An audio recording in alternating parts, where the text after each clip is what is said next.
Buenas tardes, les damos la bienvenida al 10º coloquio de investigación que organiza la Dirección de Investigación y Posgrado de la Universidad Nacional Rosario Castellanos. Mi nombre es Jorge García Cisneros y seré quien modera esta mesa titulada Biodiversidad, Ecosistemas Urbanos y Conservación, perteneciente al programa de Alejandra Rivera Paguía, doctorado en Ciencias de Sustentabilidad. Esta mesa está conformada por dos docentes comentaristas a quienes tengo el honor de presentar.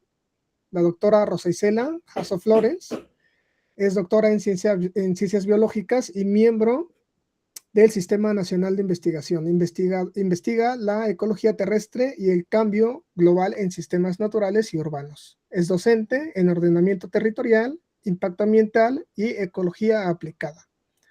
Aplica sus estudios y consultoría en planificación sostenible y proyectos comunitarios, vinculando al gobierno, empresas y comunidades para guiar decisiones. El doctor Enrique Rosano Reyes es doctor en Filosofía en Administración, es un investigador miembro del Sistema Nacional de Investigadores Nivel 1. Sus líneas de investigación se centran en gobernanza socioambiental y responsabilidad social para la sustentabilidad, planeación territorial con enfoque en bioculturalidad, desarrollo regional sustentable e incidencia socioambiental. Además de los comentaristas, dentro de esta mesa se encuentran estudiantes que presentarán sus avances del trabajo terminal que en un momento presentaré. La dinámica del trabajo es que cada estudiante tiene un máximo de 10 minutos para realizar la presentación de sus avances de investigación. Una vez que terminen, los comentaristas tendrán 10 minutos cada uno para realizar la retroalimentación que consideren pertinente. Les recuerdo que no hay réplica por parte de las personas estudiantes y que la retroalimentación la deben revisar, analizar y considerar con sus respectivos docentes, directores de trabajo terminal. Iniciamos la mesa de presentación con Alan Ulises Beristain Aguilar, que presentará su trabajo titulado Áreas Verdes Urbanas de la Ciudad de México y Cambio Climático. Adelante, Alan. Bueno, buenas tardes. Vamos a presentarla.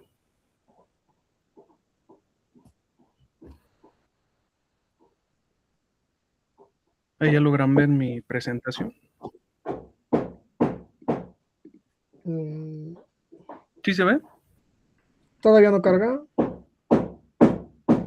Okay. ¿Listo? Ya. Ok, bueno.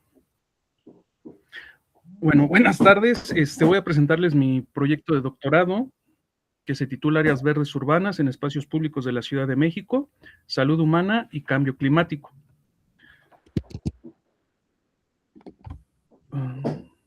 Tarda un poquito en cambiar. Bueno, como sabemos, la Ciudad de México es una de las ciudades más grandes de México y del mundo y una de las más densamente pobladas. Y se espera que la población aumente. Las fuentes naturales de oxígeno y otros servicios ambientales más cercanas a la gran mayoría de los habitantes de la ciudad son las áreas con vegetación, las cuales incluyen árboles y vegetación en banqueta. En la Ciudad de México existe una distribución heterogénea de las áreas verdes y de la marginación, por lo que se requieren políticas públicas orientadas a mejorar la disponibilidad y estado de las áreas verdes y, por tanto, la calidad de vida de las personas.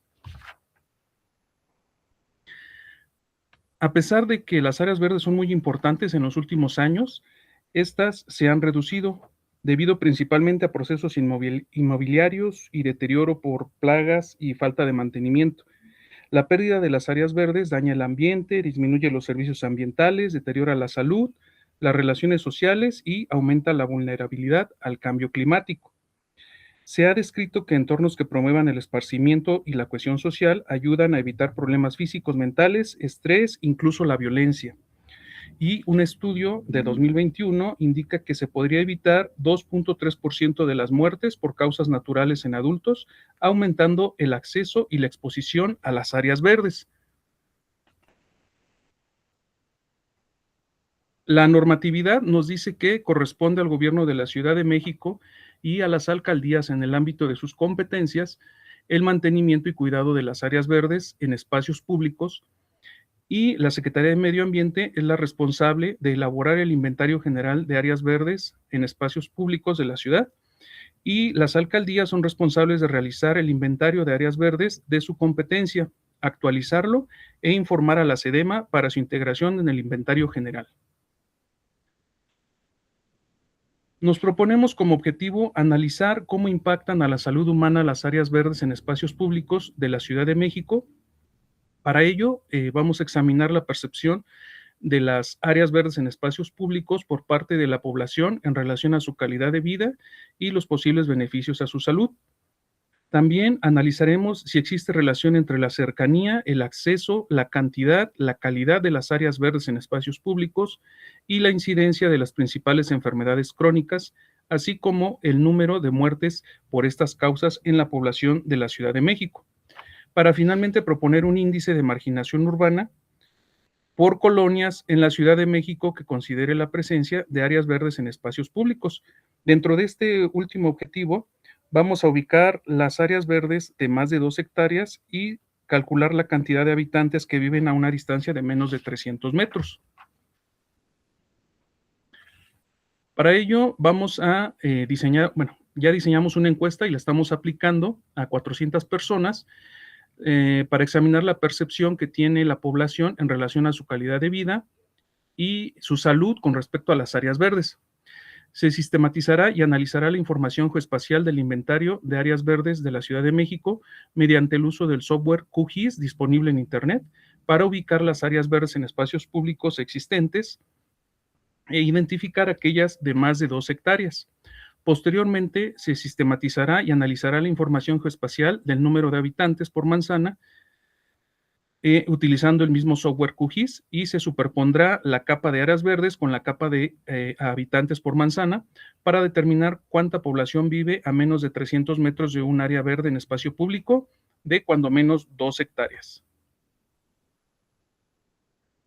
Esta información se comparará con la frecuencia y distribución espacial de las principales enfermedades crónicas, así como el número de muertes por estas enfermedades en la Ciudad de México, y la información recabada en la encuesta para determinar si existe alguna relación entre la cercanía de áreas verdes y la salud de las personas. Y bueno, finalmente se propondrá un índice de marginación urbana por colonias en la Ciudad de México que considere la presencia de áreas verdes, ya que el índice de marginación urbana actual no considera este rubro. Lo anterior permitirá plantear estrategias para mantener y mejorar las áreas verdes, aumentar los beneficios que éstas brindan a la población y la resiliencia de la Ciudad de México al cambio climático. Como resultados, hasta el momento hemos aplicado 326 encuestas de las 400 planteadas a personas mayores de 18 años que habitan en la Ciudad de México, tanto de manera presencial como mediante el formulario que aparece en la liga que se muestra en la pantalla. De los resultados vemos que la mayoría de los participantes tienen entre 18 y 59 años de edad y su nivel de estudio es secundaria o superior. La mayor parte del tiempo la pasan en el hogar o en el trabajo o en la escuela. También encontramos que pues la mayoría de las personas tienen áreas verdes cercanas a su domicilio.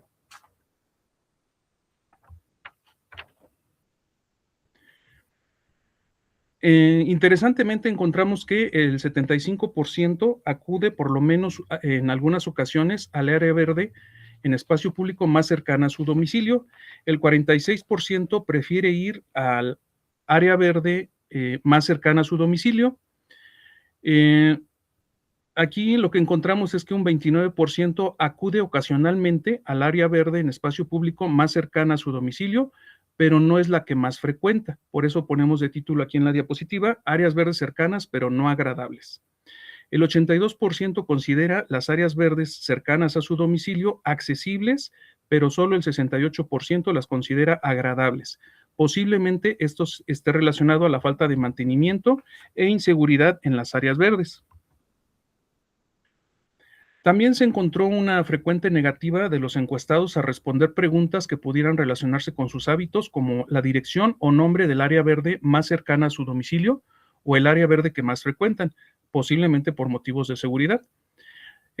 Los principales motivos por los que las personas acuden a las áreas verdes son para relajarse, realizar ejercicio, convivir y observar la vegetación, y bueno, también un pequeño grupo para disfrutar de actividades culturales.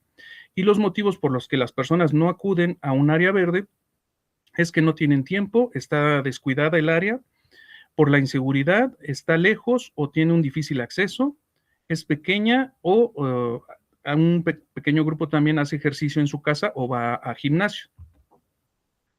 En cuanto al cuidado de las áreas verdes, los encuestados nos indican que solamente en un 67% de los casos el gobierno realiza mantenimiento a las áreas verdes públicas y en un 17% el área verde no recibe mantenimiento, lo cual pues es de considerarse ya que esto repercute en las preferencias de las personas y los servicios ambientales que brindan estas áreas verdes. En cuanto a los beneficios a la salud de la población que percibe los encuestados, ¿verdad? La mayoría sí percibe beneficios a su salud por parte o más bien al acudir a las áreas verdes en espacios públicos, y un 90% conoce estos beneficios. Bueno, hicimos como las preguntas que se hicieron en la encuesta eran de respuesta abierta, hicimos unas nubes de palabras, tanto para determinar cuáles son los beneficios que la población detecta en su salud y en el ambiente. Del lado izquierdo, en el cuadro verde, muestro las respuestas más frecuentes en cuanto a los beneficios al ambiente, los cuales giran en torno a que las áreas verdes permiten una mejor calidad del aire y proveen oxígeno. Y en el cuadro blanco es una nube de palabras con las respuestas referentes a los beneficios a la salud de las personas que ellas perciben. Y como se puede observar, giran en torno a que disminuye el estrés, les da tranquilidad y mejora su salud.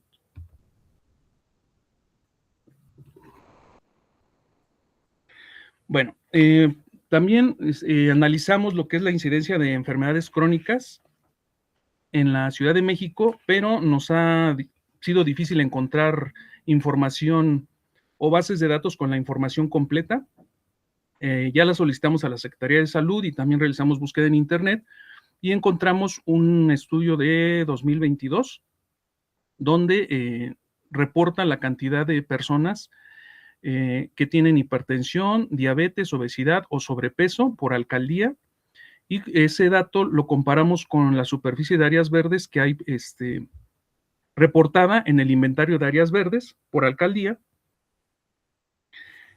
Y encontramos que solamente la delegación la alcaldía Miguel Hidalgo ocupa o tiene una baja cantidad de personas con alguna de estos padecimientos y pues digamos que es la alcaldía que tiene el mayor número de superficie de metros cuadrados de área verde por habitante. Pero también si se hace se considera la posición dentro de ambas tablas, nos indica que la alcaldía Álvaro Obregón, la alcaldía Iztacalco, la alcaldía Tlalpan, la alcaldía Azcapotzalco y la alcaldía Venustiano Carranzo podrían tener una probable relación, ya que más o menos ocupan la misma posición en las dos tablas, pero debido a la poca información que hemos encontrado, no podemos determinar si existe realmente esa relación. Entonces, este punto todavía está en proceso. También estamos analizando el inventario de áreas verdes de la Ciudad de México. Se realizó una búsqueda de información tanto en Internet como se solicitó a la misma Secretaría.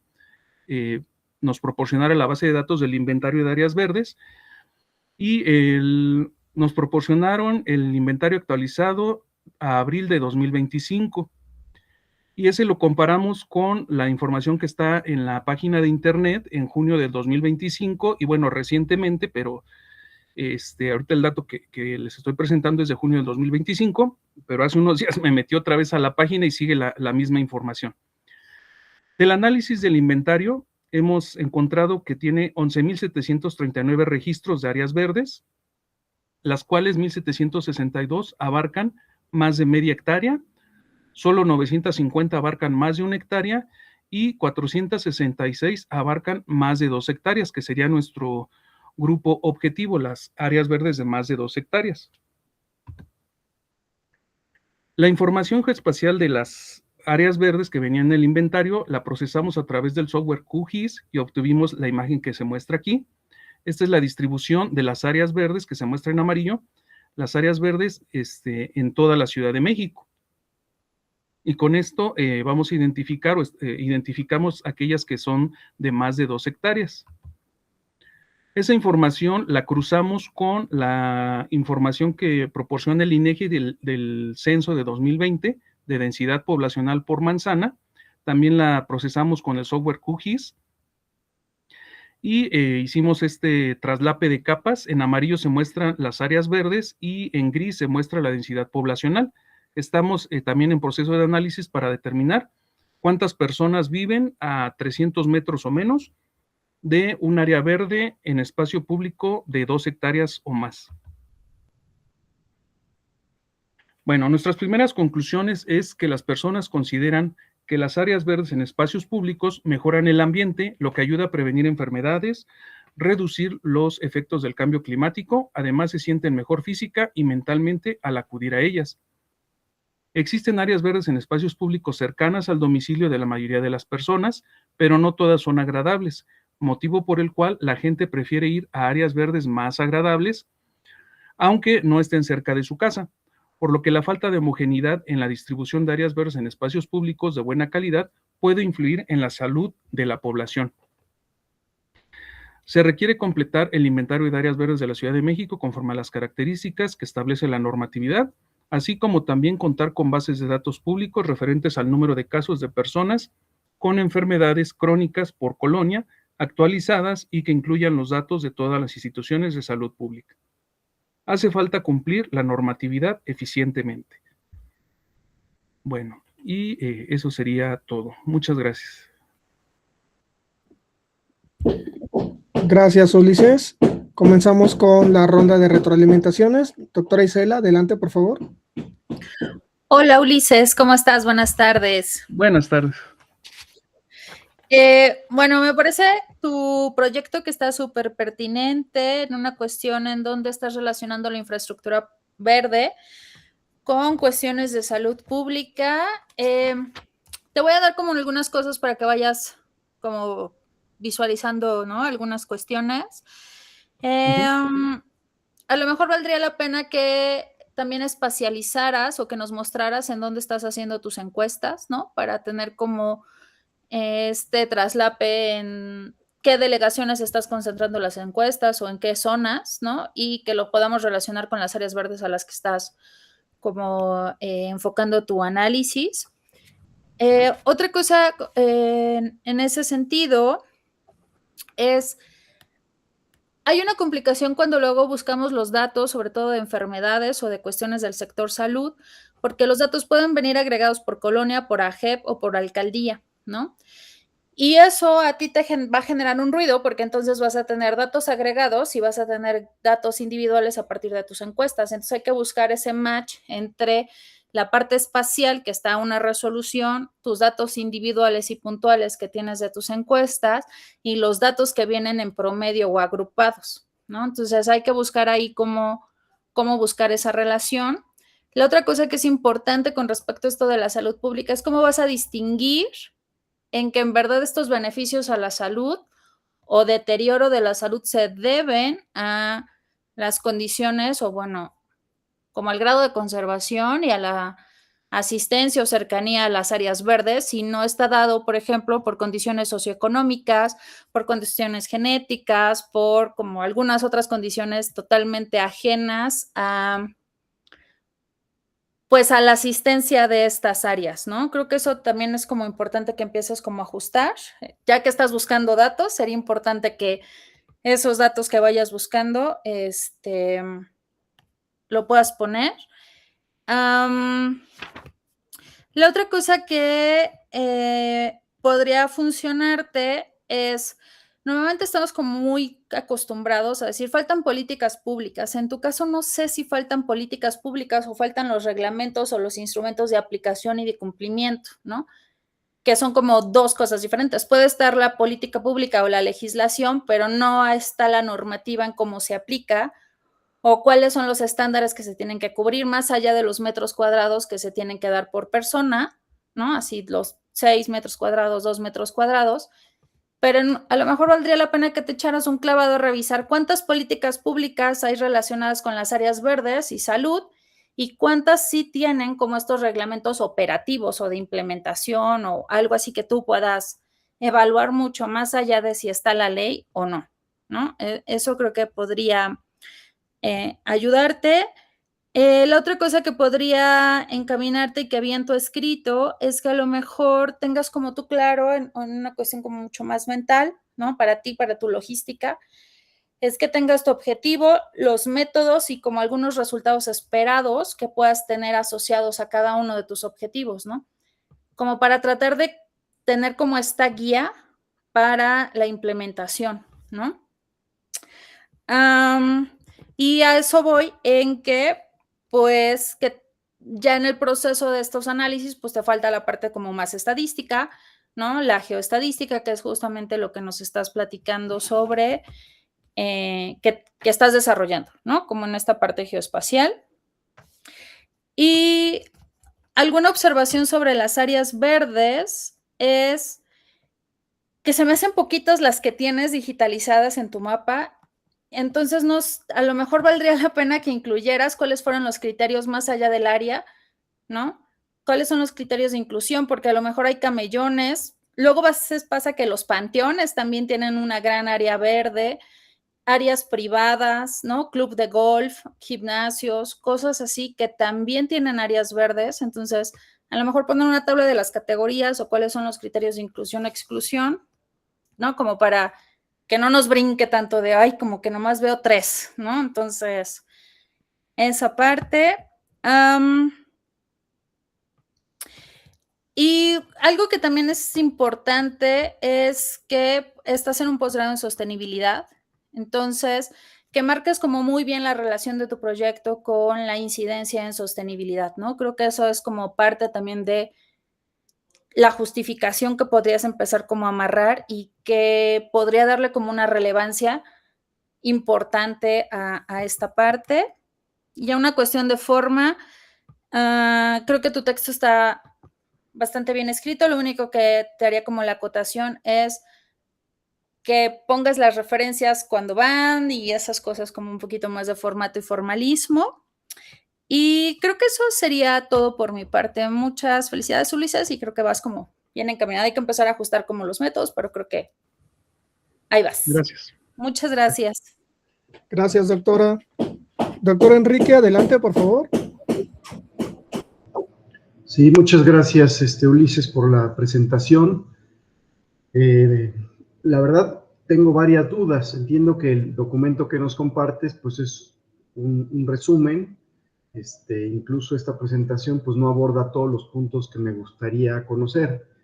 En ese sentido, pues me atrevo a preguntarte varios aspectos. Bueno, primero decir también que al igual que la doctora, me parece que el trabajo es pertinente. En particular, me llama la atención, para bien, cómo tú lo abordas desde una perspectiva de salud pública, ¿no? Algo poco común, donde a veces cuando estamos en temas de ciencia de la sustentabilidad, más nos vamos hacia el enfoque ecológico. En tu caso, celebro esta perspectiva social.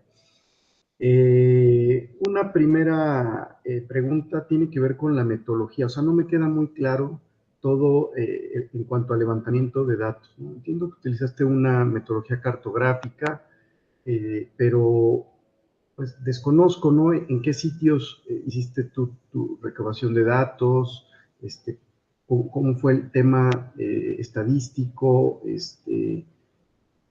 los informantes, en fin, ¿no? Como todos los detalles metodológicos me quedan como muy abiertos, ¿no? En el documento hablas de 400 encuestas, pero pues no dices quiénes, ¿verdad? ¿Qué población, qué características, cuáles fueron los criterios de selección, en fin. Por otro lado, cuando hablamos de un trabajo, un análisis geoespacial como es tu caso, siempre es importante colocar las limitaciones y los alcances de tu estudio, ¿no? Sabiendo que utilizaste el QGIS, bueno, que sabemos que es un software abierto, también tiene muchas dificultades, ¿no? El acceso a la información también es otra limitante muy importante, qué tan fidedigna es son los datos que utilizaste, en fin, ¿no? Como toda esa parte metodológica me quedan muchas dudas.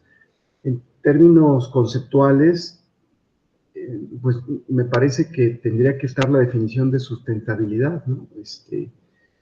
Si bien es cierto, tú relacionas áreas verdes urbanas, cambio climático, pero no explicitas la relación directa con la sustentabilidad, ¿verdad? Entonces creo que vale la pena explicitarlo. Por otro lado, en el documento particularmente, pues no hay citas, no hay referencias, y siempre es muy importante conocer esto para determinar también la validez, ¿verdad? Finalmente, en cuanto a las conclusiones, pues yo entiendo que es un trabajo arduo el que has hecho en términos metodológicos de recabación de datos, análisis, pero me parece que las conclusiones son un poco genéricas, ¿no? O sea, mi pregunta es, con el estudio que tú haces, perdón, sin el estudio que tú hubieras hecho, ¿podrías haber llegado a las mismas conclusiones? O sea, creo que tu trabajo da para más. O sea, no encuentro todavía el aporte al conocimiento de las ciencias de la sustentabilidad. Creo que lo tendrías, pero habría que profundizar más en el análisis e interpretación de los datos para poder hallar ese hueco en el conocimiento. Está en mis comentarios, gracias. Sí, gracias, doctor.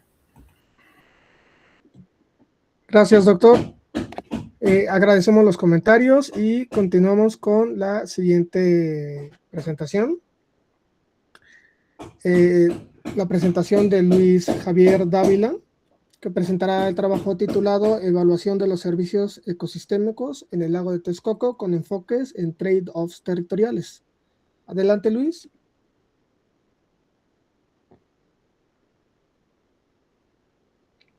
Sí, muy buenas tardes, compañeros y docentes. Bueno, mi trabajo se titula Evaluación de los servicios ecosistémicos en el lago de Texcoco con enfoque de trade-offs territoriales.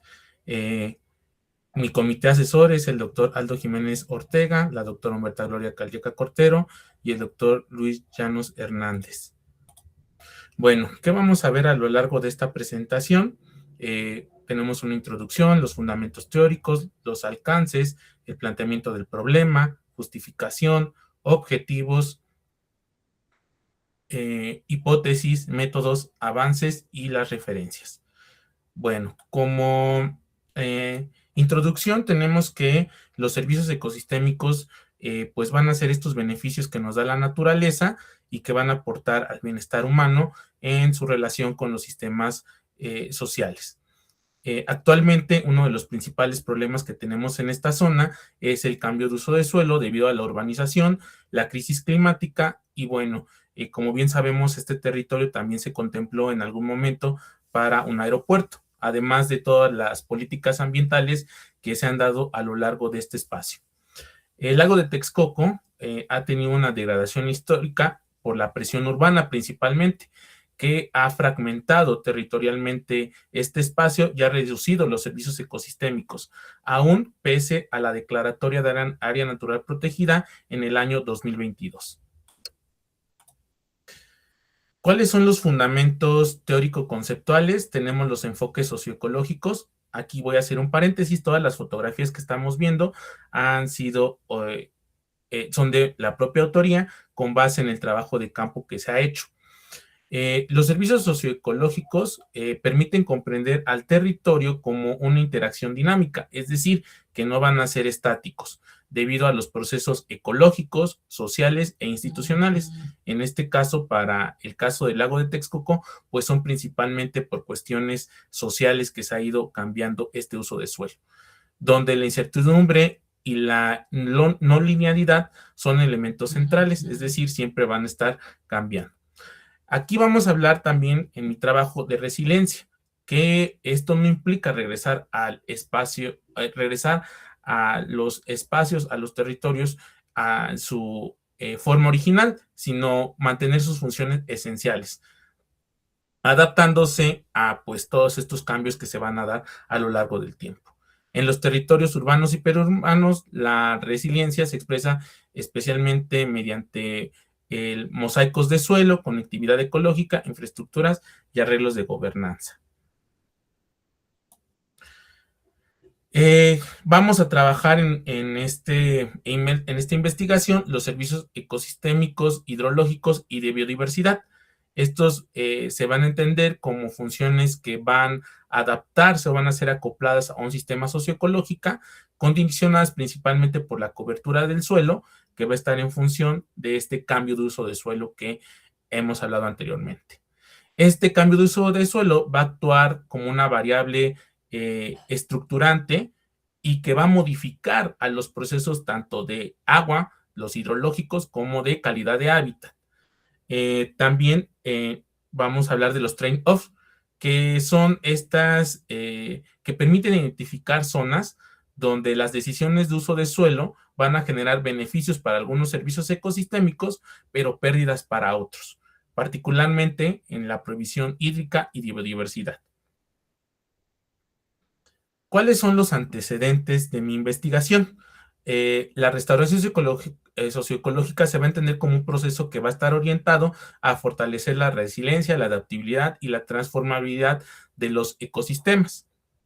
El cambio de uso de suelo y la urbanización modifican esta previsión de servicios ecosistémicos. Principalmente lo vamos a ver en el caso del lago de Texcoco, en la regulación hídrica y de biodiversidad, que va a generar sinergias o trade-off territoriales. Por ello, vamos a utilizar los sistemas de información geográfica mediante una modelación espacial para evaluar escenarios, identificar zonas críticas que pueden apoyar en la restauración. ¿Cuál va a ser el planteamiento del problema? Pues básicamente que los territorios urbanos y periurbanos se van a enfrentar a transformaciones que van a estar aceleradas por la urbanización, el cambio del suelo y la infraestructura. El lago de Texcoco, estas presiones se van a expresar entre tensiones entre conservación, restauración, expansión urbana y otros usos de suelo, como puede ser la agricultura. El problema central se radica en la falta de evaluaciones socioecológicas que pueden ser integradas y que puedan permitir hacer escenarios, ¿sí?, para identificar estas sinergias o estos trade-offs territoriales. ¿Cuál es la pregunta de investigación? ¿Qué escenarios de uso de suelo en el lago de Texcoco favorecen una previsión hídrica sustentable y una mejor conservación de la biodiversidad? ¿Y cómo se expresan territorialmente los trade-offs socioecológicos asociados a dichas configuraciones? La justificación, pues tenemos que la importancia de estos ecosistemas que van a estar al lado de la urbanización, ¿sí?, son necesarios para almacenar estos servicios ecosistémicos que son tan necesarios para las grandes urbes. El lago de Texcoco va a representar un caso estratégico por su función en la regulación hídrica y la conservación de la biodiversidad. Vamos a utilizar el sistema de sistemas de información geográfica y un programa de software libre que se llama INVES, que permite evaluar escenarios de uso de suelo para identificar zonas críticas y reconocer estos trade-off territoriales. Este estudio va a ser útil para la planificación sustentable y la toma de decisiones ambientales en esta zona. Como objetivo general tenemos que es evaluar la provisión de servicios ecosistémicos, hidrológicos y de biodiversidad del lago de Texcoco mediante técnicas de modelación espacial con el fin de identificar trade-off. Y bueno, tenemos una serie de objetivos específicos, como es la caracterización de los servicios ecosistémicos, analizar las dinámicas espaciales y, bueno, modelar a través de este software. Como hipótesis, tenemos que las configuraciones territoriales de uso del suelo y cobertura en el lago de Texcoco influyen de manera diferenciada en estos provisión de servicios ecosistémicos. En los métodos tenemos un enfoque mixto, principalmente cualitativo y apoyado también de forma cualitativa a través de una modelación espacial, después un muestreo espacial estratificado, aplicar instrumentos, entrevistas y encuestas y hacer una triangulación para identificar estos trade-offs. Dentro de nuestras variables tenemos la independiente, la cobertura de uso de suelo, las dependientes, la provisión hídrica y biodiversidad, y las complementarias, la percepción social. Esta va a ser mi modelación. Tenemos la línea base, que es el año 2000, que es cuando empieza, todavía nos tiene la política del nuevo aeropuerto, la fase del 2010, la consolidación, cuando llega el proyecto del nuevo aeropuerto, 2021, cuando se detiene este proyecto, y el estado actual. ¿Cuáles son los avances de mi investigación? Bueno, ya se hizo la primera modelación con el software InVest. Tenemos identificadas estas zonas de rendimiento hidrológico anual en el escenario 2021. ¿Cuál fue el objetivo de hacer este modelaje? Verificar el funcionamiento correcto del modelo, validar la integración de los insumos, es decir, que si los insumos que se buscaron a través de las fuentes son confiables. Y bueno, el flujo de trabajo, nos faltaría validar los resultados, hacer la comparación con el otro módulo, que es el de biodiversidad, e identificar los trade-off. Bueno, estas son unas fotografías de los recorridos que se han hecho.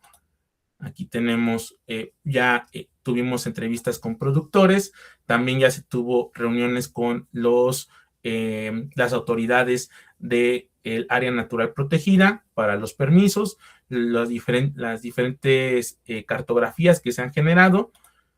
Y bueno, estas son las referencias. Y bueno, acá si les interesa un poquito más, ya avanzamos también con un pequeño documental que lo pueden encontrar en este QR. Y pues básicamente estos serían mis avances. Gracias. Muchas gracias, Luis. Agradecemos la presentación y comenzamos con la ronda de retroalimentaciones. Doctora Isela, adelante, por favor. Gracias. Hola, Luis, muchas gracias por tu proyecto.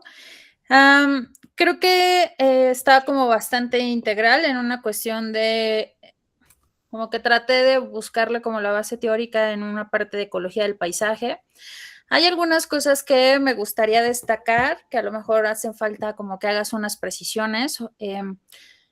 Entiendo que el documento es un resumen y que la presentación también es un resumen de tus avances y de como todo el manejo conceptual, lógico, estadístico que tienes, pero solo es como, si aún no lo tienen previsto, como que visualicemos esta parte, porque InVest tiene como la parte en donde las partes de salida te dan estos mapas, ¿no? En donde tú vas a estar modelando los servicios ecosistémicos y también te va a asociar unas tablas con los metadatos, ¿no? Entonces sería importante que nos muestres o que empezaras a construir como estas tablas de criterios en donde se da como esta sinergia y en donde se dan como las restas, ¿no? Ya sea si lo vas a hacer a partir de, por ejemplo, análisis espaciales, estadísticos, correlaciones, cuáles son los criterios que vas a usar, ¿no? Eso sería como una de las principales cosas. La otra cosa que luego brinca mucho en unas cuestiones de cuando hablamos de sustentabilidad es que creemos o tenemos como la idea de por hacer entrevistas estamos haciendo como esta parte sustentable, ¿no? Entonces sí me gustaría que amarraras muy bien cuál es tu aportación a la sustentabilidad sobre una ANP o si sobre es el territorio del lago de Texcoco, que no es el mismo polígono, vamos a verlo así, ¿no? Y las entrevistas, ¿en qué te van a aportar? ¿No? O sea, ¿cuál es el aporte de la entrevista y cuál es ese valor agregado que vas a tener? ¿No? Porque lo que estoy buscando es que tú tienes entrevistas, supongo que sobre los visitantes del área, sobre los productores, sobre los que viven, quiénes son los usuarios que vas a estar entrevistando, ¿no? Y cómo se va a agregar y complementar con una cuestión de servicios ecosistémicos que tienes, ¿no? Entonces, eso es como algo que me brinca aquí un poquito. Cuando hablas de servicios ecosistémicos hidrológicos, pues los puedes analizar desde muchas perspectivas y creo que también sería bueno que empezaras a enfocar si es un servicio ecosistémico sobre la conservación del lago, la infiltración del agua, recarga de mantos freáticos, uso para riego, precipitación, escorrentía, prevención de erosión, no sé, ¿cuál es la aproximación del servicio ecosistémico hidrológico que tienes? Porque también hay varios, ¿no? Entonces queda así de, pues tengo agua, ok, y luego, ¿no? O sea, como, ¿hacia dónde va esa parte? Y bueno, en tu justificación, en el último renglón, mencionabas cosas sobre toma de decisiones ambientales, pero si tu territorio es la ANP del lago de Texcoco, ya no hay decisiones ambientales que tomar, ni decisiones políticas que tomar, eso ya está decretado, ¿no? Entonces, creo que valdría la pena que definieras o nos definieras bien cuál es el área de estudio. Si es un área, el área ANP que ya está decretada, pues ya es como de, pues ya está, ya tiene un plan de manejo y ya en el plan de manejo se estipula si permiten urbanización, si permiten agricultura, si cuáles son las actividades que se pueden permitir, ¿no? Si es el territorio social o como el socioecosistema del lago de Texcoco, bueno, pues esa es otra cosa, ¿no? Pero creo que valdría la pena como ir ajustando esto. Y me brinca también un poco que está muy enfocado como a la ecología y a la conservación, y creo que la parte sustentable de una ANP o del territorio se tiene que rescatar, ¿no? Creo que eso tiene que estar sí o sí en tu justificación porque estás en un posgrado en sustentabilidad, ¿no? Entonces eso es importante. Y creo que en general las referencias y el manejo del texto necesita estar como ya con estos formalismos que puedan darle como esta parte más visual, ¿no? Creo que por mi parte es todo. Muchas gracias. Gracias, doctora. Le agradezco. Doctor Enrique, adelante, por favor. Gracias, Luis. Buenas tardes. Me voy a centrar en dos aspectos. Uno ya lo comentó la doctora Rosa, pero me gustaría ahondar más, porque desde mi punto de vista es como la gran área de oportunidad. Cuando habla de servicios ecosistémicos, entiendo tú lo estás reduciendo únicamente a disponibilidad hídrica. Y no, en efecto, o sea, los servicios ecosistémicos son muy amplios. Entonces, cuando veo en el título de tu trabajo servicios ecosistémicos, pero en los resultados hablas de disponibilidad hídrica, pues no veo una correspondencia, ¿no? Evaluar servicios ecosistémicos es muy, muy amplio. Entonces, yo más bien te invitaría a pensar en qué servicio ecosistémico particularmente, ¿no? Entiendo que estás tú abocado al tema agua y al tema desde la perspectiva antropocéntrica de disponibilidad para el ser humano, ¿no? Así yo lo estoy entendiendo. Entonces, habría que identificar eso o plantearlo desde tus alcances. Por otro lado, me costó, honestamente, trabajo entender el documento. Dices, la presente investigación tiene como objetivo evaluar los estudios ecosistémicos del lago mediante herramientas de análisis espacial territorial con el fin de identificar trade-offs asociados a distintos escenarios de uso de suelo y generar información que contribuya a la toma de decisiones. Híjole, el objetivo, no sé, ya hablaba yo de elevación de servicios ecosistémicos, ¿no? Habría que delimitarlo, ¿no? Dices el cómo a través de análisis espacial territorial, ¿verdad? Aunque en tu metodología utilizas encuestas, no se habla nada de esto, ¿no? Y luego dices que la finalidad es identificar los trade-offs asociados. Mi pregunta es, ¿y para qué quieres identificar esos trade-offs? O sea, como bien dice la doctora, pues eso ya se decidió, ya hubo un cambio de uso de suelo, ya hubo este intercambio, ¿no? Digamos, de beneficios, de costos. Y luego, pues, para la toma de decisiones, claro, o sea, todo proyecto de investigación busca contribuir de una u otra forma a la toma de decisiones. O sea, me parece muy ambiguo el objetivo, ¿no? Hay que ser mucho más preciso, porque de lo contrario, pues caemos en un proyecto, yo lo veo más de corte tecnocientífico, ¿no? O sea, donde es muy común, claro, en el nivel formativo doctoral, a veces nos perdemos en el uso de estas herramientas, ¿no? Del SIG o del INVEST, pero no veo la parte conceptual, la parte profunda, el planteamiento y el análisis desde las ciencias de la sustentabilidad. O sea, me parece que hablabas también de años, ¿no? 2000, 2010, 2020, 2026. O sea, es un trabajo interesante en términos longitudinales, pero acá no alcanzo a ver en tu análisis, entiendo, están en un avance, pero pues quizás a estas alturas ya tener algunos hallazgos preliminares más allá de los que planteas, ¿no? Como por ejemplo dice, estos hallazgos preliminares sugieren que los trade-off territoriales constituyen un elemento central para comprender la dinámica.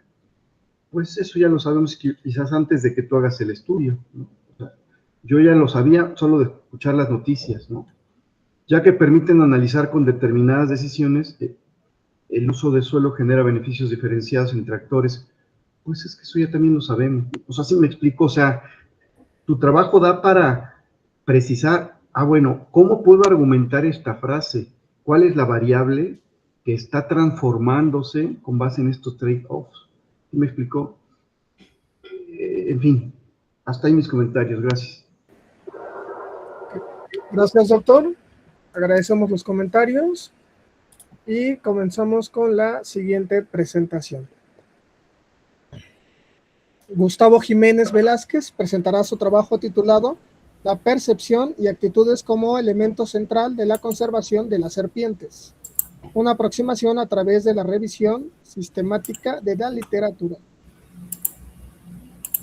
Adelante. Hola, gracias, ¿me escuchan? Sí. Ok, la voy a poner en pantalla completa y me avisan si se ve ya la presentación en pantalla completa. Sí. Ok, buenas tardes, mi nombre es Gustavo Jiménez y voy a presentar la percepción y actitudes como un elemento central en la conservación de las serpientes. Esta es una revisión sistemática de la literatura y es un capítulo de la tesis doctoral. Bueno, en la introducción hablo sobre la biología y la historia natural de las serpientes.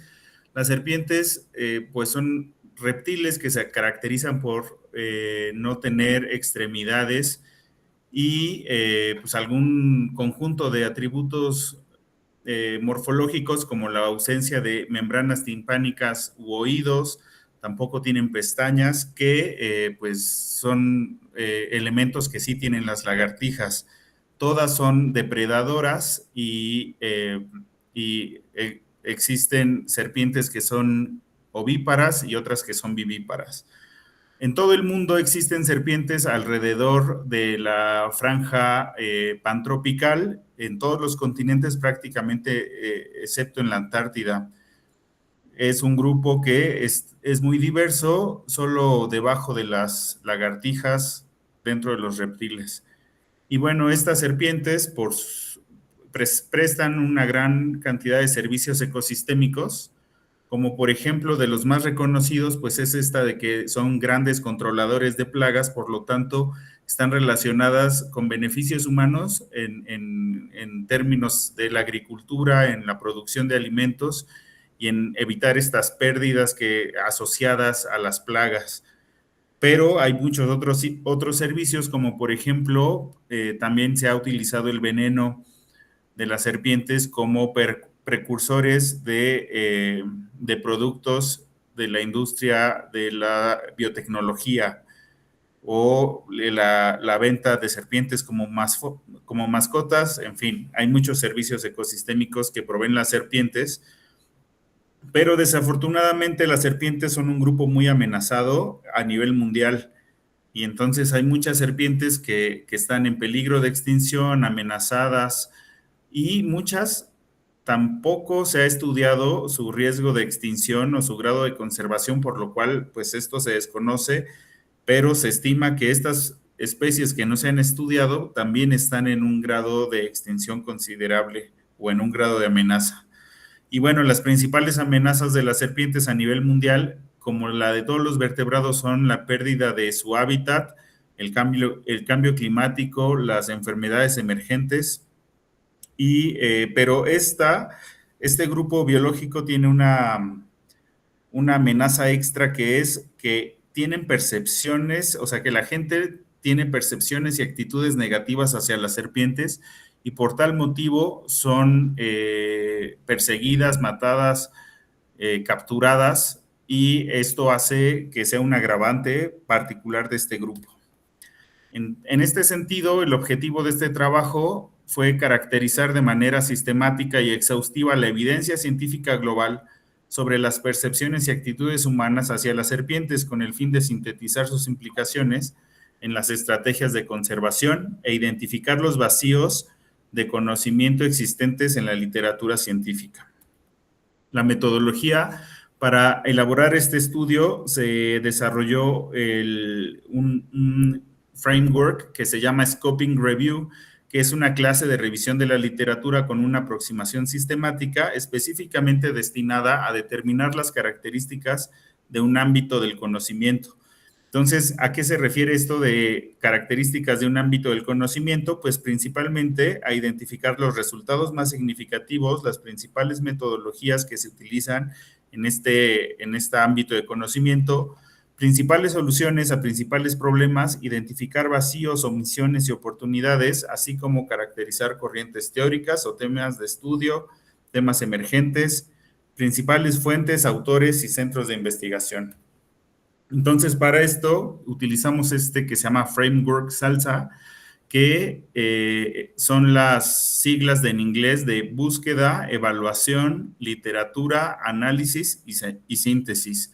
Entonces, para hacer esta base de la evidencia, se elaboraron búsquedas con un protocolo determinado, que en este caso fue a través de Scopus y Web of Science, que son dos bases de datos de literatura científica, en los cuales se buscó en el título, resumen y palabras clave las palabras serpiente, percepciones, actitudes y conservación.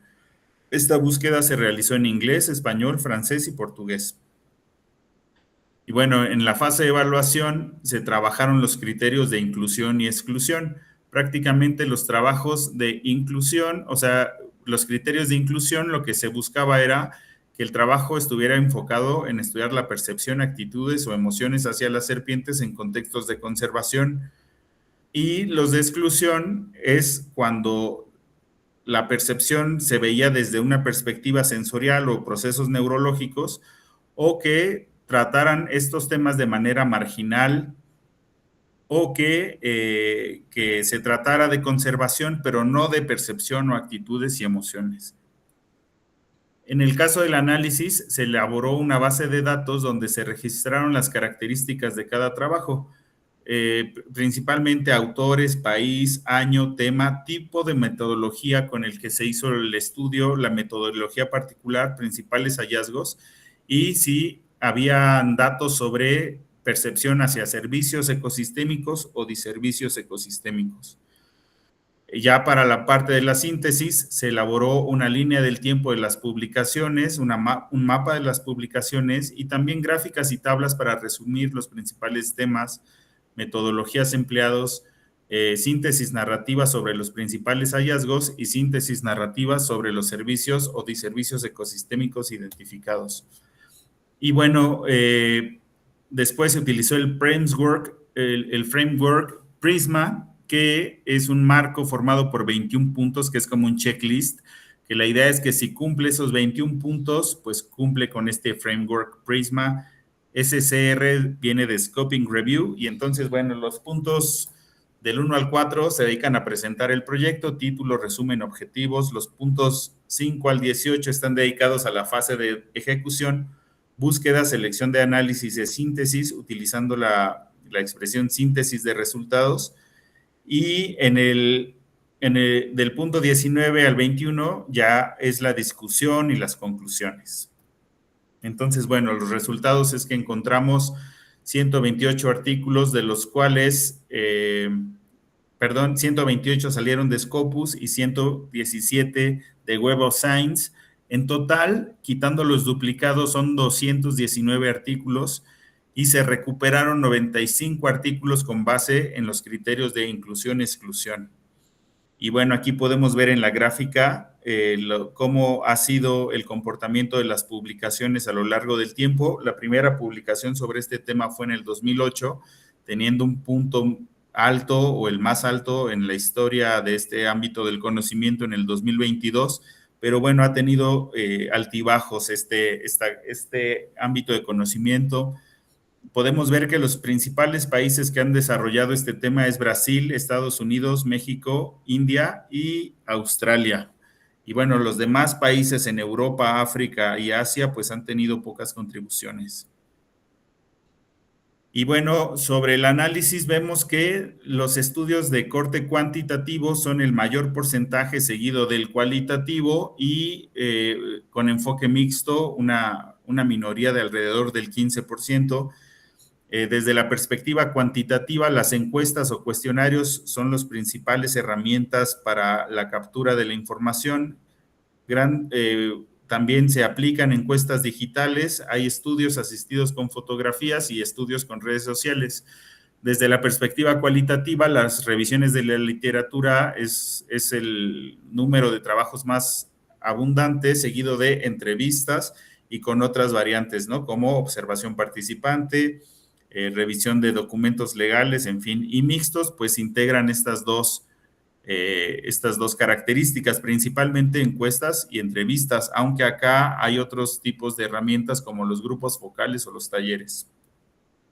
Y bueno, hicimos una nube de palabras donde se puede ver las principales temas que abordan estos 95 trabajos, principalmente pues está relacionado con las percepciones, las actitudes y las emociones. Por ejemplo, actitudes es una palabra que se utiliza mucho en la literatura en inglés para referirse a cómo son percibidas las serpientes. Bueno, pero también se habla de conocimiento, de fauna silvestre, de zonas urbanas y en menor medida temas como los servicios ecosistémicos. En la parte del análisis podemos decir que con respecto a otras especies, las serpientes son mayormente amenazadas y perseguidas en todo el mundo. Hay una ambivalencia entre actitudes, percepciones y emociones hacia las serpientes. ¿Qué quiere decir esto? Que por un lado causan admiración para mucha gente, pero por otro lado también puede ser miedo o desagrado. Siendo esto lo que es más común, las serpientes en todo el mundo en general producen miedo o aversión. Y hay diferencias significativas entre las actitudes, percepciones y emociones, dependiendo de factores como el género, la edad, el contexto cultural, la escolaridad y la condición étnica. Y hay un reconocimiento parcial de los servicios ecosistémicos que proveen las serpientes. Se identificó una lista de 11 servicios ecosistémicos que proveen las serpientes, entre las que destacan los controladores de plaga como lo más reconocido, alimento, medicina, su uso como mascotas, para productos biotecnológicos, para su uso como piel, colmillos y otros derivados, también como dispersores de semillas en rituales o ceremonias, expresiones culturales y artísticas. Se reconocen como parte importante de los ecosistemas y por lo tanto son indispensables en el equilibrio ecológico, pero también se utilizan como organismos de exhibición en espectáculos, y el único diservicio ecosistémico que se conoce o que se identifica pues es cuando hay una mordedura de serpiente venenosa y produce un envenenamiento. Y bueno, sobre la discusión, hay pocos trabajos y son relativamente recientes.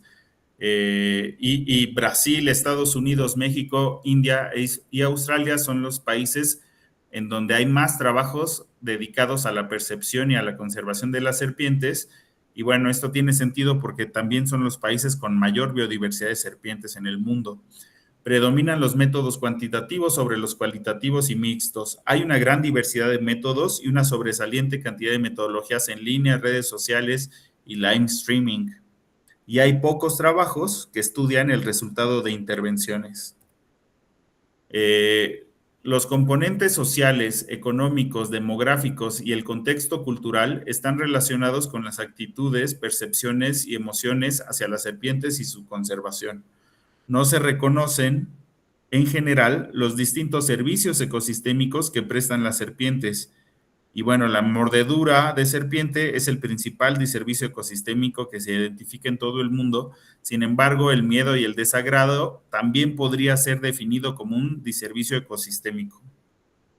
Conclusiones. La percepción, actitudes y emociones son elementos centrales en la conservación de las serpientes. ya que estos promueven y permiten establecer y dar continuidad a procesos de monitoreo y conservación. El miedo y el desagrado son emociones que le dan una connotación negativa a las serpientes y dificulta su conservación al asociarlas como un diservicio ecosistémico. Y por último, para desarrollar estrategias de divulgación, capacitación, monitoreo y conservación, hay que considerar características de cada sociedad y las particularidades socioculturales para que tengan un efecto, pues, más importante. Muchas gracias por su atención. Gracias, Gustavo. Agradecemos la presentación y comenzamos con la ronda de retroalimentaciones. Doctora Isela, adelante, por favor. Gracias. Hola, Gustavo. Bastante interesante tu proyecto. Bueno, me causó confusión ahorita porque yo lo que entendía de tu texto era que era tu proyecto general y ahorita nos acabas de mencionar que es solo un capítulo de tu tesis, ¿no? Entonces ahí ya no supe cómo quedó, en cuál estamos, ¿no? Entonces, bueno, esa parte como que voy a reajustar un poco.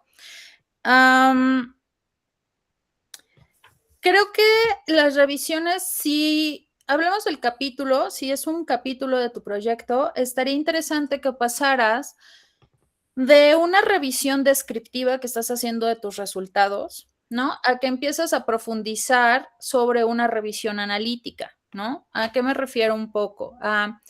En verdad que identifiques los vacíos de conocimiento de una manera como mucho más particular, ¿no? En cuestión de conservación, de ciencia. Los sesgos geográficos que presentas, ¿no? Si se deben a una cuestión sobre los países que tienen más biodiversidad, como los dijiste, si están asociados a la cultura, si están asociados a los usos, ¿no? De esta parte. Y en ese sentido, a lo mejor te valdría la pena que te echaras un clavado a revisar el concepto o la línea de la ecología, o como esta percepción más bien, sobre aportaciones de la naturaleza a las personas, ¿no? Creo que esa parte podría impulsar mucho esta parte que tienes cultural y de apreciación. Creo que algo que también tienes que empezar a engarzar es como de, y ya es cómo relacionas o cómo engarzas la percepción social, conservación con sustentabilidad, ¿no? Porque es como en general creo que una de las cuestiones que pone vulnerable o en riesgo este tipo de fauna, pues es la percepción, como bien lo indicas, pero ¿y luego qué más? ¿Cuál va a ser ese aporte extra que nos da este capítulo? Y tendría que estar hilado entonces, después de este análisis de percepción, ¿cómo se engarza con conservación? ¿No? O sea, ¿cuál es el siguiente brinco conceptual? Y que amarres esta parte sobre tu aportación teórica, ¿no?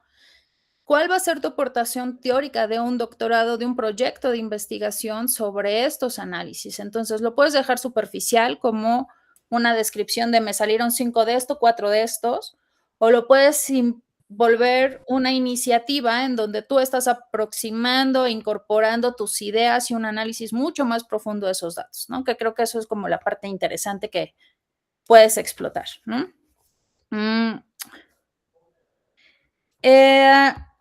Igual tu proyecto en el texto, creo que necesitamos tener como un mejor manejo de las referencias, las citas.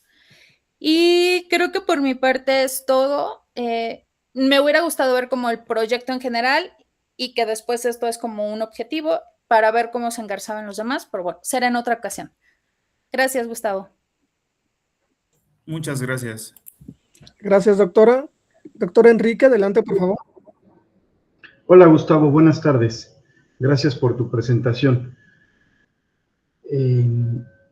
Igual entiendo que como tú bien decías, este trabajo es parte de tu investigación doctoral, únicamente corresponde a un capítulo, como lo decías, ¿no? Enmarcándolo en ese sentido, voy a comentarlo, ¿no? Así como lo planteas, parece un trabajo de un herpetólogo, ¿verdad? O sea, más desde el campo del conocimiento de los biólogos. Está totalmente ausente la perspectiva de la complejidad, de la sustentabilidad. Coincido plenamente con la doctora Rosa en que hay mucho de dónde cortar.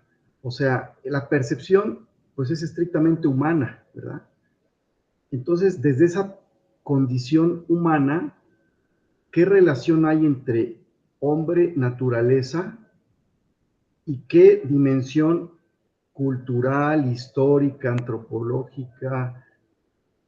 Puedes ir haciendo un constructo para ir tejiendo esta sustentabilidad y cómo la percepción quizás imposibilita ese avance o esa conservación o lo que se desee, ¿verdad? Que tampoco queda muy claro.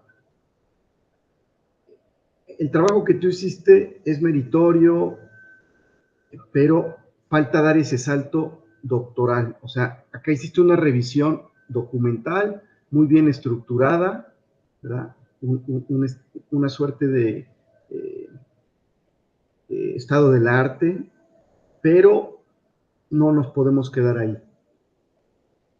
Hay que poner en diálogo las teorías de la sustentabilidad para encontrar esa área de conocimiento en donde tú quieres aportar esto que es muy, muy particular, pero en el campo de la sustentabilidad. Es a donde yo veo la mayor área de oportunidad para que no se pierda este trabajo en una cuestión estrictamente técnica, y que a veces suele malinterpretarse con ecologismos radicales, que creo que no es el caso, ¿no?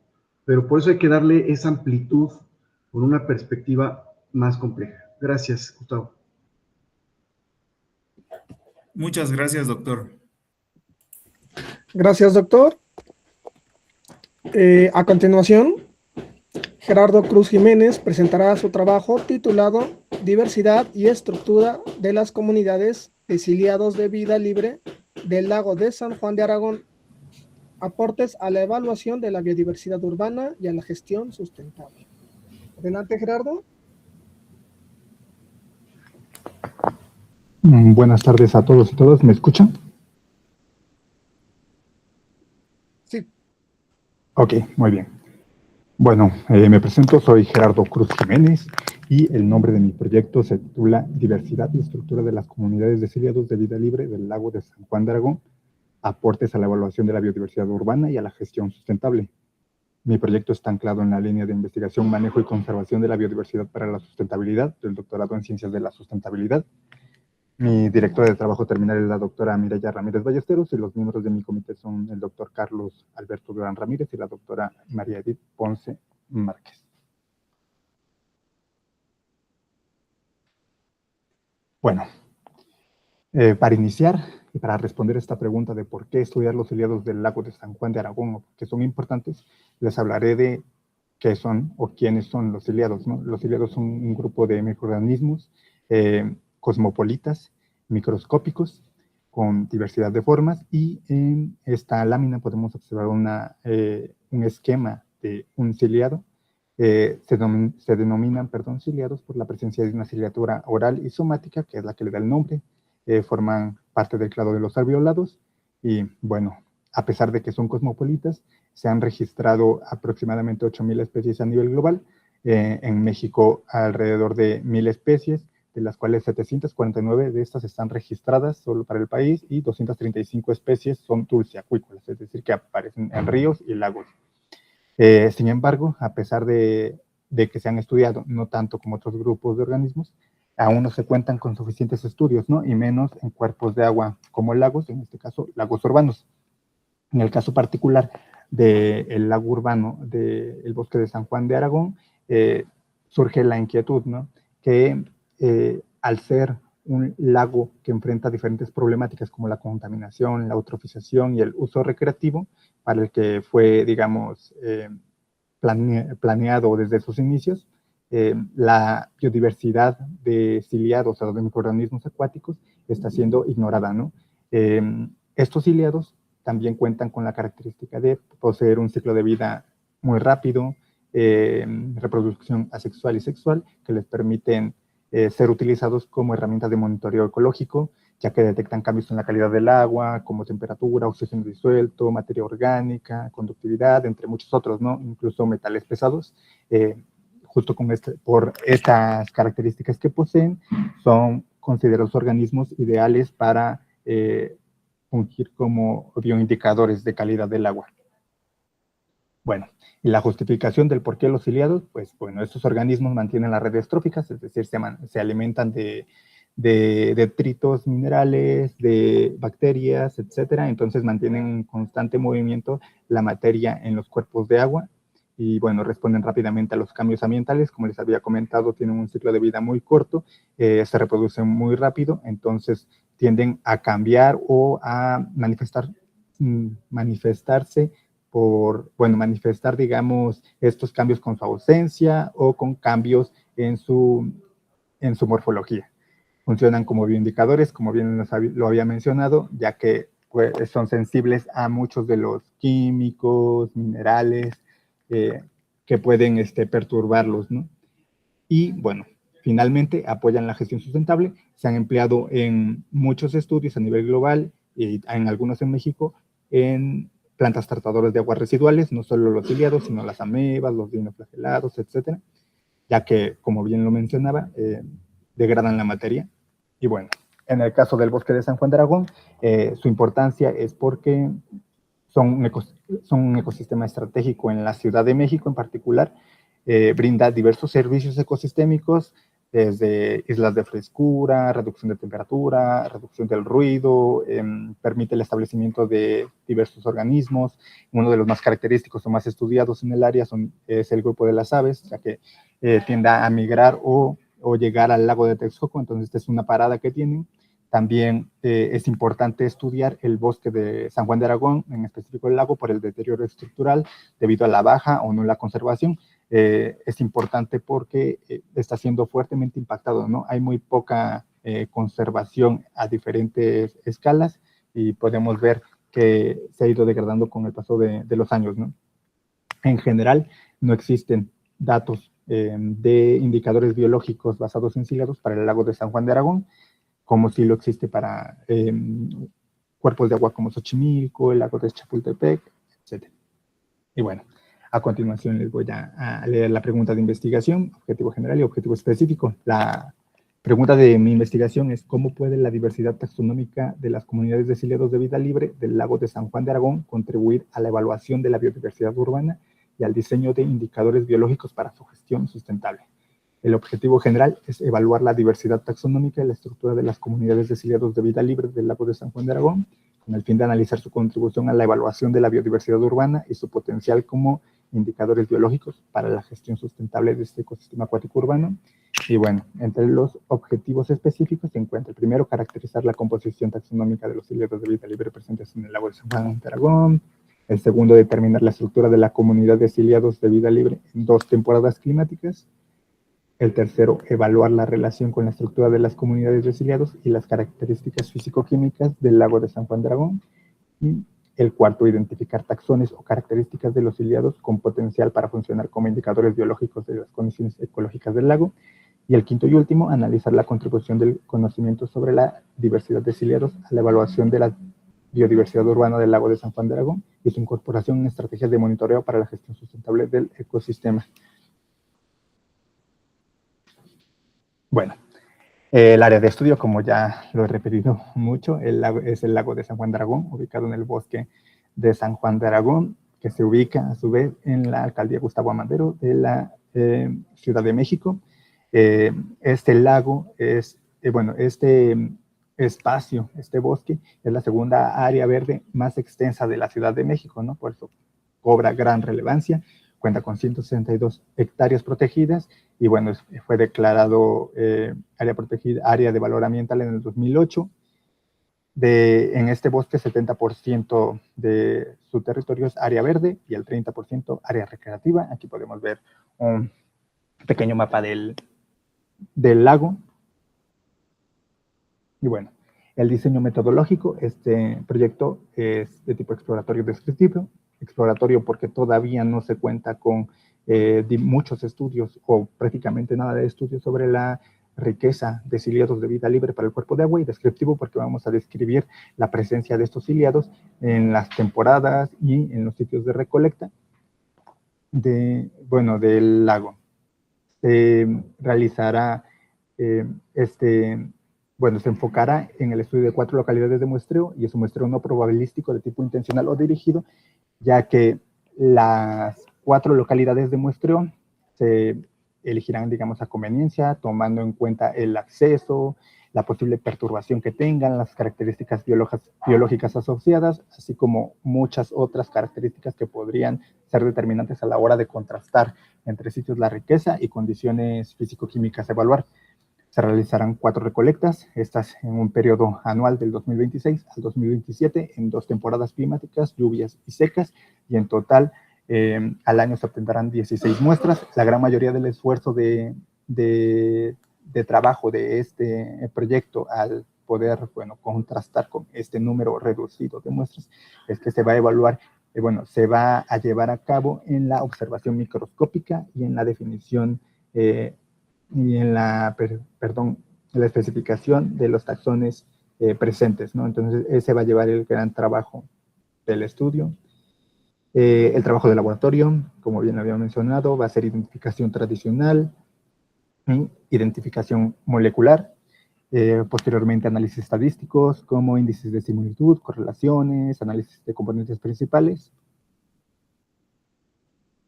Bueno, aquí resumo un poco la metodología, muy resumida. El primer aspecto, determinar la riqueza específica y estructura comunitaria. Como ya les mencioné, se van a tomar primero una recolecta de tipo manual, las muestras se van a mantener en condiciones ambientales en el laboratorio, se va a realizar una observación microscópica y a partir de esta se va a realizar un registro iconográfico y fotográfico de todas las morfoespecies ubicadas, se van a realizar cultivos polixénicos y monoxénicos para facilitar el crecimiento, digamos, poblacional de cierto morfotipo. Posteriormente se va a realizar una identificación tradicional con literatura especializada, ubicando, cotejando con la fotografía, con el registro fotográfico, el registro iconográfico, y posteriormente de estos cultivos se van a aislar y se va a secuenciar. Se van a utilizar marcadores mitocondriales, en específico el citocromo C oxidasa 1, que es uno de los marcadores más utilizados en ciliados. Posteriormente, todos los datos se van a integrar a la par en una base de datos y se va a contrastar la riqueza obtenida por localidades y la similitud entre ellas. Para el segundo objetivo, que es relación entre condiciones físico-químicas del lago y comunidades de ciliados, en cada una de las recolectas se van a tomar diversas variables ambientales, como lo son oxígeno disuelto, temperatura, conductividad, sólidos disueltos, etc. Y de estos datos, junto con los datos de presencia o ausencia obtenidos en el objetivo anterior, se van a realizar correlaciones, análisis de componentes principales, y también un escalamiento multidimensional no métrico que se refiere a un índice de disimilitud, en específico índice de Jaccard. Y para el tercer objetivo, que es identificar taxones con potencial para fungir como indicadores biológicos de los datos obtenidos, tanto en temporalidad, en riqueza, temporalidad y distribución espacial, se van a realizar revisiones bibliográficas para ubicar taxones sensibles, taxones tolerantes de estos organismos identificados. También se va a determinar los atributos comunitarios como indicadores ecológicos, como lo son, la riqueza, la diversidad, la dominancia de especies, presencia o ausencia de taxones clave, cambios en la composición comunitaria entre temporadas y similitud biológica entre localidades. Todos los datos recabados en el objetivo 1, 2 y 3 van a ayudarnos a definir estos aspectos, ¿no? De los últimos objetivos, del último objetivo, perdón. El primer objetivo de determinar la riqueza, se obtendrá una línea base que contribuirá con elementos para futuras evaluaciones, como es el caso de la riqueza de ciliados para este lago, un monitoreo ecológico que, se evaluará la composición y estructura de las comunidades de ciliados como monitores ecológicos como bien lo mencionaba, contrastando su presencia temporal, espacial y las características biológicas y ecológicas que tiene cada taxón identificado.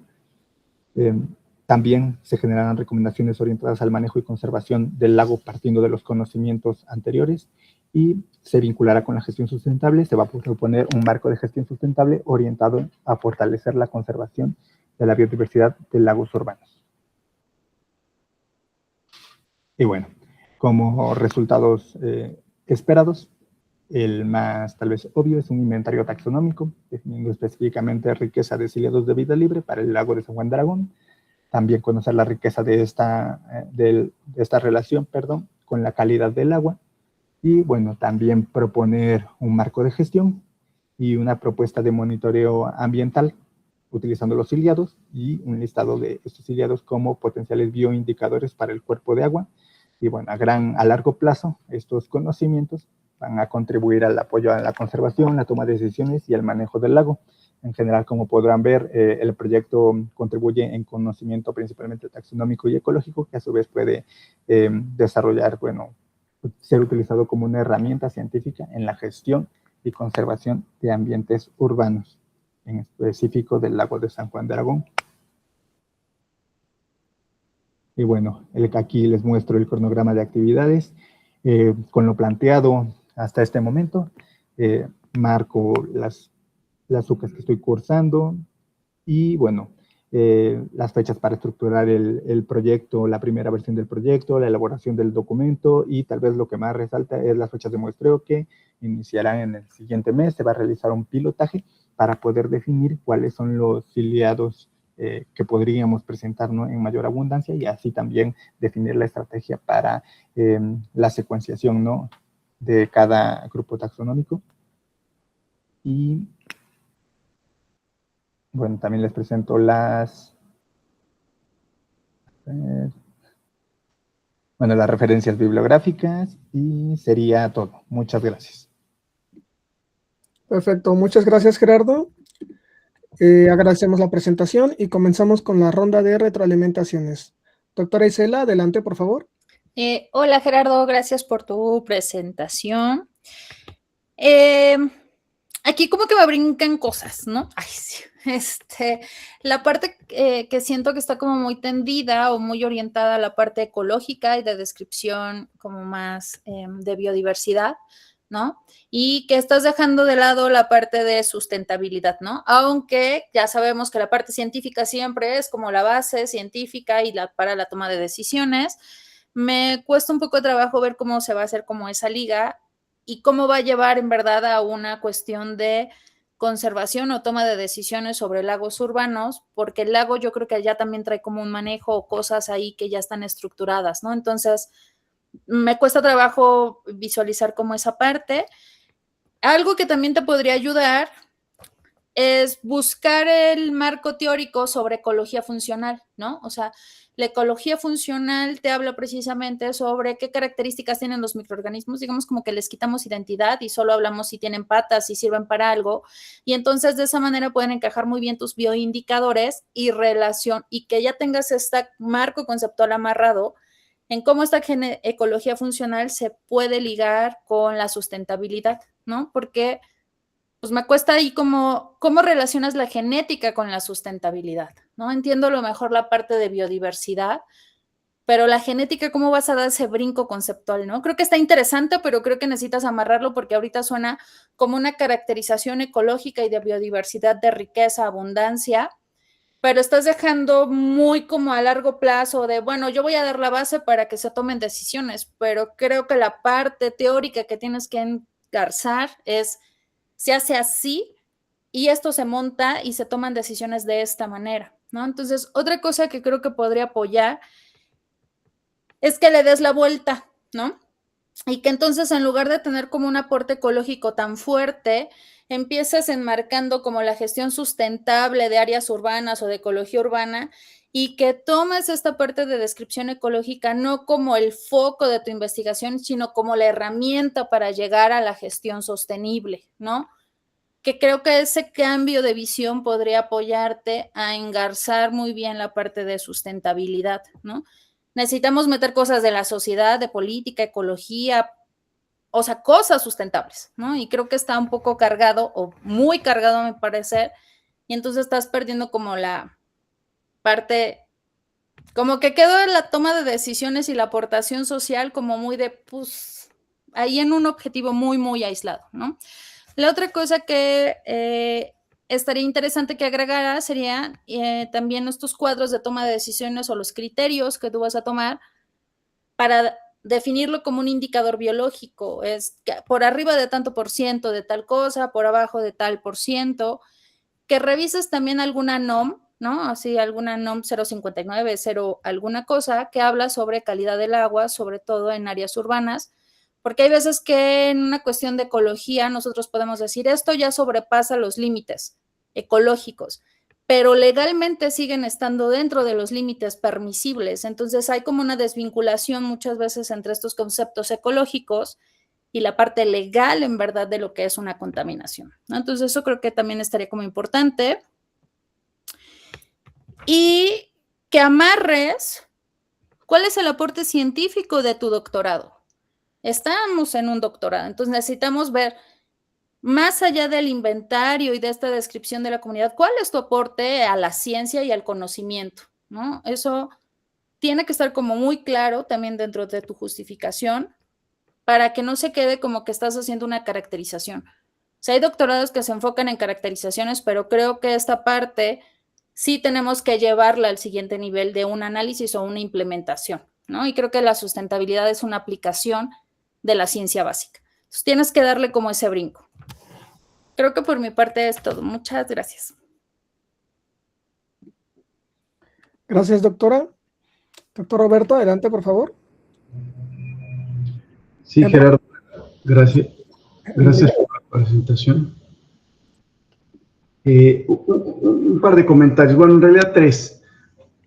El primero, que me parece que es el más sustantivo y el más evidente, ya lo ha comentado la doctora muy atinadamente, hay que vincular más este trabajo con las ciencias de la sustentabilidad. Es un poco lo que le pasa al compañero anterior con las serpientes, ¿verdad? En tu caso, pues parece más bien, pues otra vez como un trabajo, pues de ecología acuática o protistología. Hay que hacer ese acercamiento con las ciencias de la sustentabilidad. Me llama la atención que en las palabras claves ni siquiera aparece, ¿no? Entonces, bueno, no voy a ahondar más en eso. Me parece un trabajo, la verdad, pertinente en términos científicos, y la originalidad me llama también mucho la atención, es una gran fortaleza, pero creo que hay que afinarlo un poquito mejor. Por ejemplo, la pregunta me parece pertinente, pero presenta una pequeña falla de correspondencia, sobre todo con el objetivo y la metodología. Se formula principalmente alrededor de la diversidad taxonómica, pero en el objetivo y en la metodología hablas de estructura comunitaria, de parámetros físico-químicos y de indicadores. Como que ahí no hay una correspondencia muy fina. Y el último comentario va más con el tema metodológico.